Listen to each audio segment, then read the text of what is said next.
He kept explaining himself. That was the first thing the neighbor noticed. Not the grief, not the fear, not the frantic energy of a man whose pregnant wife and 2 young daughters had vanished from their home without a trace. Just the explanations, constant, unprompted, layered on top of each other before anyone had asked a question. The truck was backed into the driveway because it was easier to load tools that way. He had a busy day ahead. He was just preparing for work. He just needed to get an early start. Nobody had asked him about the truck yet. That detail, a man explaining himself to a room that hadn't accused him of anything, is where this case begins. Not with the murders, which happened at approximately 5 o'clock in the morning on August 13th, 2018, in a 5-bedroom house on Saratoga Trail in Frederick, Colorado. Not with the bodies, which were found 2 days later at a remote oil site 40 miles from home. It begins with a man standing in his neighbor's living room, watching himself on a television screen, and talking. Talking and talking and talking about nothing in particular, about tools and work schedules and the ordinary logistics of a Tuesday morning, while the people around him grew quieter and quieter. Innocent people don't explain. That was what the neighbor said afterward. If your family is missing and someone shows you footage of yourself loading your truck at 5 in the morning, you watch the footage. You look for something. You are desperate for any detail that might tell you where they went. You don't look away from the screen. Chris Watts looked away from the screen. Frederick. Colorado is a small city on the Front Range, about 30 miles north of Denver. In 2018, it was the kind of place where young families bought their first houses and enrolled their kids in schools with good ratings and planted things in the front yard and believed, in the way that people in places like that tend to believe, that the ordinary rhythm of suburban life would continue indefinitely. The Watts family had been there since 2013. A 5-bedroom house, a backyard, a dog, 2 girls, Bella, who was 4 years old, and Celeste, who was 3. And Shanann, who was 34 years old and 15 weeks pregnant with a boy they planned to name Nico, and who had spent the previous weekend in Arizona on a business trip, while her husband stayed home with the girls. Shanann Razuchek had grown up in North Carolina. She had met Chris Watts in 2010 through Facebook. They married in 2012. She was loud and warm and present in a way that made people feel included. The kind of person who welcomed new neighbors with food, who documented her daughter's milestones obsessively on social media, who told the people she loved exactly how much she loved them. The girls were the center of her world. Anyone who had spent 5 minutes watching her Facebook videos understood that. Bella and Celeste were everywhere in that documentation. Birthday parties, ice cream runs, ordinary Tuesday afternoons elevated into something worth saving. Shanann posted everything. The happiness was real and it was loud and it was hers. Chris was quieter on camera. He was there in the background of the videos, doing dad things, occasionally smiling when prompted. The neighbors knew him as real quiet, not unfriendly, just contained. The kind of man you could live next door to for years without feeling like you knew much about him. That quality, in retrospect, read differently than it had at the time. In the months before August 2018, Shanann had been texting her friends about the marriage. Not dramatically, not in the language of crisis, but in the language of someone who was paying attention to something that didn't feel right. Chris wasn't reaching out when she traveled. Chris wasn't engaging the way he used to. Chris had seemed different since a family trip they'd taken to North Carolina over the summer, where he had been cold in ways she couldn't fully explain. She told her friends she didn't know what was happening to her marriage. She told them she was scared. What she didn't know, what she had no reason to know, was that 2 months earlier, in June 2018, Chris Watts had begun an affair with a co-worker named Nickel Kessinger. He had told Kessinger he was separated. He had spent the summer conducting a secret life in plain sight, paying for dates with gift cards so the charges wouldn't appear in the family's joint accounts, driving Kessinger to scenic locations across Colorado, texting her constantly while his pregnant wife texted her friends about the growing distance she could feel but couldn't explain. On the night of August 11th, the night before Shanann came home, Chris Watts paid for dinner with Kessinger using his personal credit card. Not a gift card. His personal card. It was the only time he had ever done that. Investigators would later look at that detail and understand it as a signal, conscious or not, that something had shifted. He was no longer managing two lives. He was ending one of them. Shanann's friend, Nicole Atkinson, drove her home from the airport at approximately 1:48 in the morning on August 13th. Shanann went inside. Nicole drove away.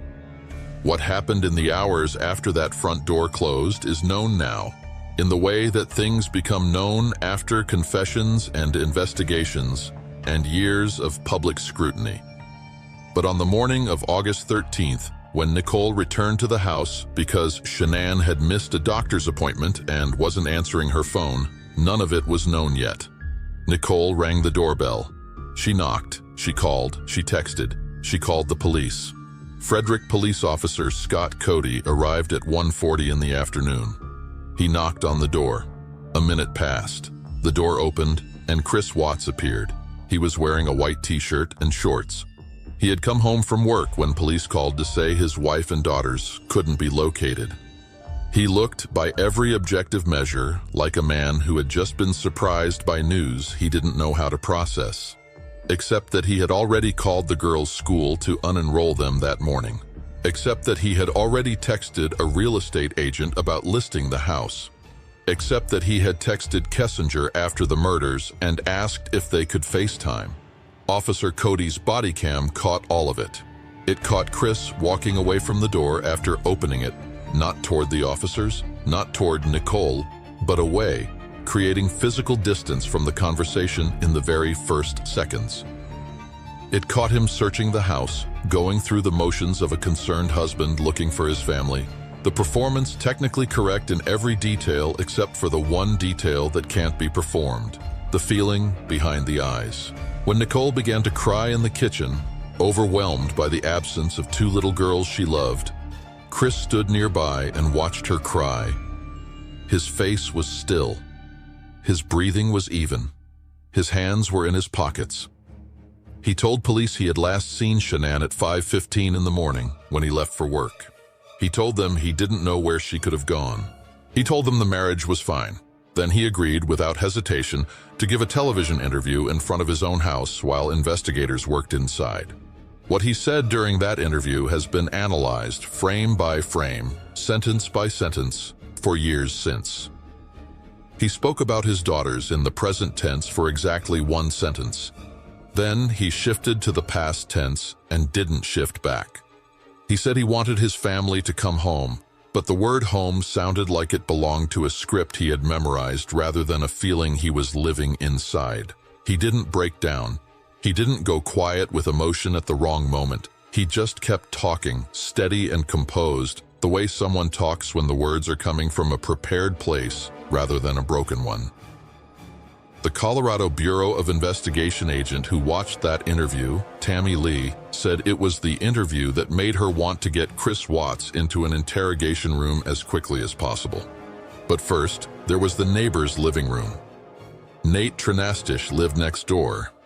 He had a security camera on his property and had noticed that morning that the footage showed something he couldn't explain.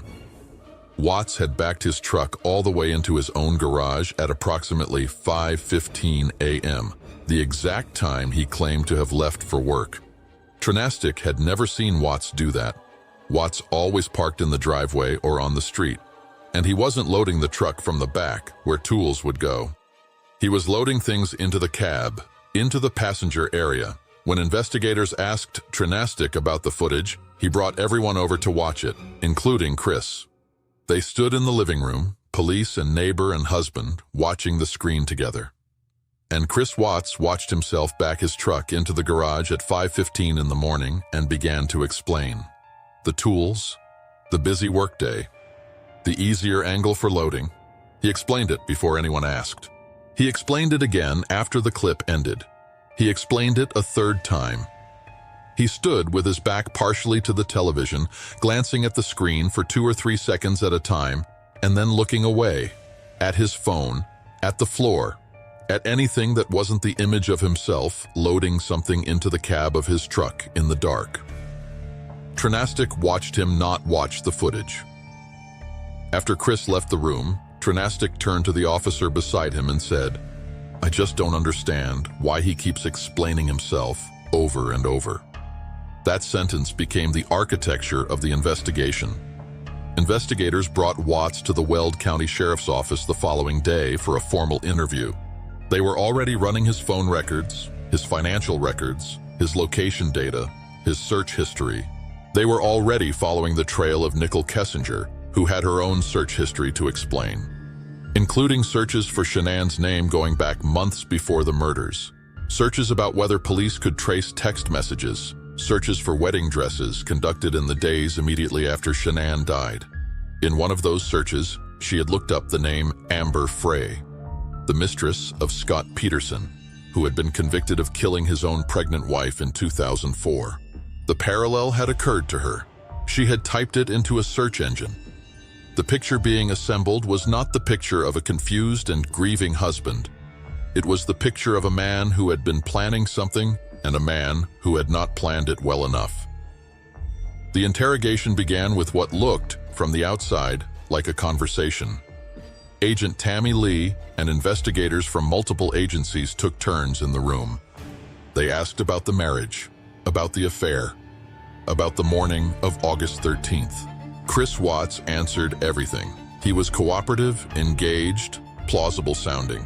He maintained the story about Shanann leaving with the girls for the entire first session. He talked about them in the past tense again. He didn't notice he was doing it, or didn't care, or couldn't stop himself. The distinction matters less than the fact. Investigators told him he had failed the polygraph examination. His breathing patterns were all over the place, the tester had told him.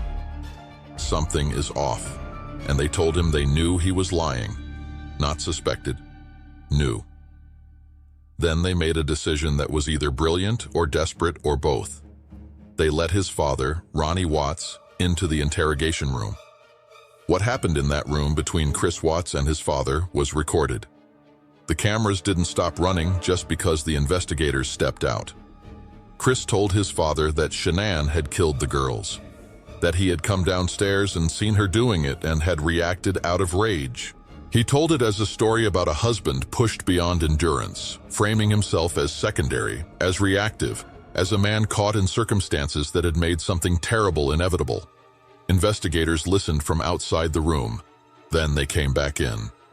And Chris Watts began the process of telling a version of the truth. He said he had strangled Shanann.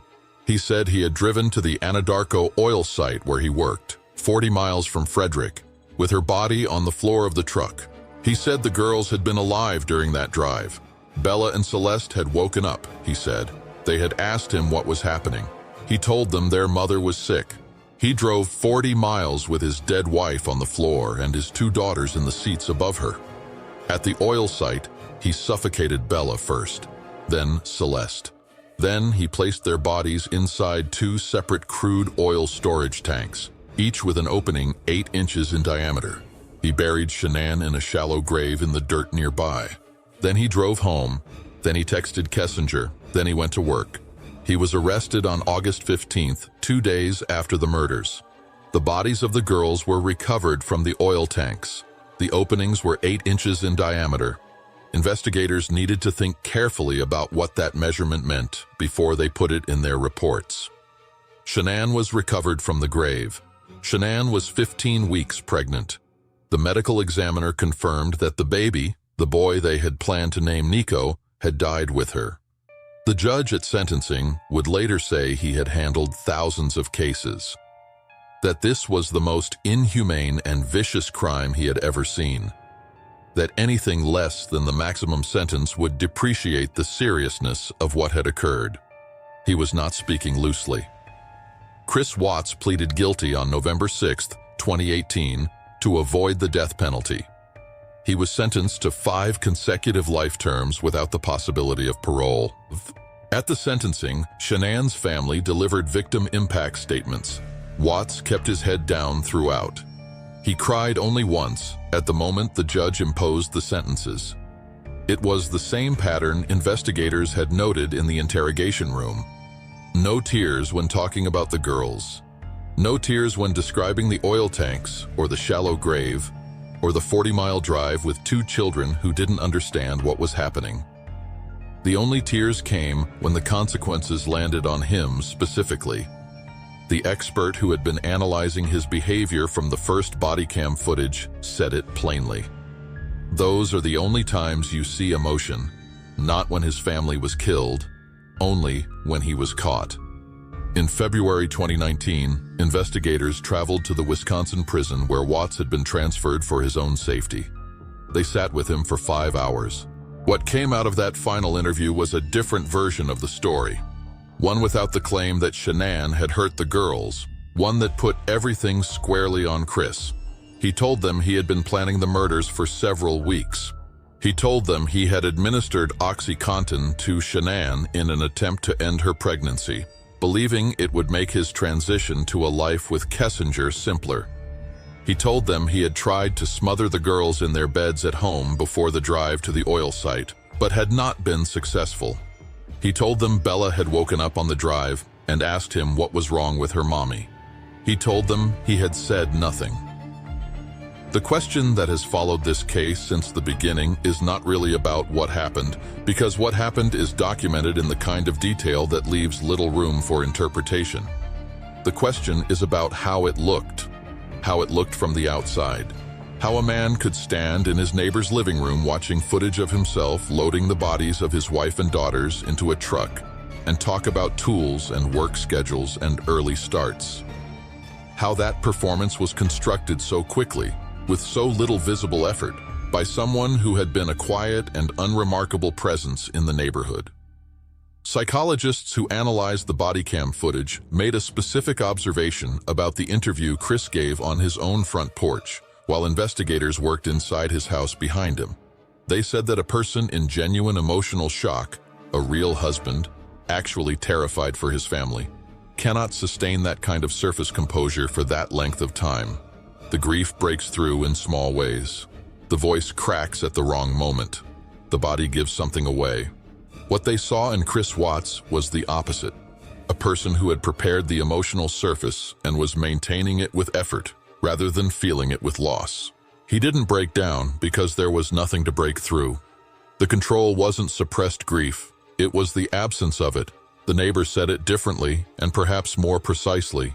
He said that if his own family were missing and someone showed him footage of his own house from that morning, he would be glued to that television screen. He would not look away. He would be searching every frame for something, for a clue, for a direction, for anything. Chris Watts looked away from the screen.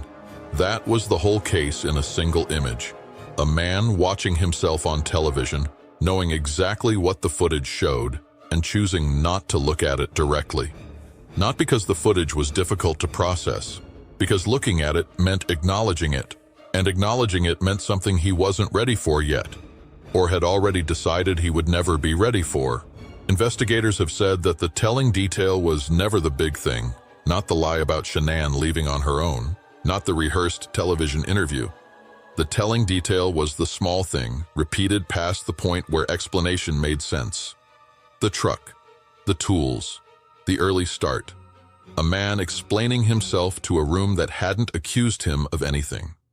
His neighbor sat there and watched him not watch the footage, and turned to a police officer and put the whole case into 11 words. I just don't understand why he keeps explaining himself over and over. Neither did anyone else. That was the point.